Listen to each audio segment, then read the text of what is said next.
బాబీ రెడీయా? No, వెళ్ళమ్మా. ఒక్క నిమిషం. ఇప్పుడు మనం వెళ్ళే ఫంక్షన్ దగ్గర ఎవరైనా అమ్మాయి వచ్చి నీతో మాట్లాడింది అనుకో, ఎలా రియాక్ట్ అవుతావు? నా అతను ఎవరు మాట్లాడతాను నాన్న, నేను ఫిగర్. అదంతా కాదు, నేను ఇప్పుడు ఎవరో అమ్మాయిలాగా వచ్చి మాట్లాడతా, నువ్వు ఎలా రియాక్ట్ అవుతావో నాకు చూపించాలి, ఓకేనా? ఓకే, సరే. హలో అండి, మీ డ్రెస్ చాలా బాగుంది. థ్యాంక్స్ అండి. ఇది మన లైఫ్ స్టైల్ ఆఫర్ లో తీసుకున్నాం అనమాట. బాగుంది కదా? ఆపుతావా? అసలు నేను మాట్లాడమన్నానా? ఇదేనా రియాక్ట్ అవడం అంటే? ఇంకొకసారి. ఓకే.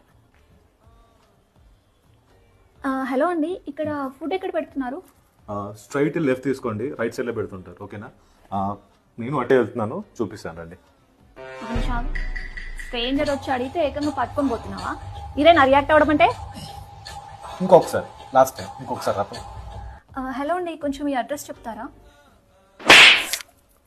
చూద్దాం, చదువుకున్నా లేకున్నావు కదా, ఫోన్లో మర్చిపోయి పో. అంతే అందంగా హ్యాండ్సంగా అబ్బాయి కనిపిస్తే చాలు, వచ్చి అన్ని అడుగుతుంటారు. నాకు పెళ్ళైంది, నాకు వైఫ్ ఉంది, నేను దాంతో లాయల్గా ఉంటాను అనుకుంటున్నాను. ఎంత ట్రై నీకు నేను పడను, అర్థమవుతుందా? అసలు నీ టైం నా టైం వేస్ట్ చేయకు. పో. ఈ అమ్మాయి ఏం ఫీల్ ఉండదు మామయ్య.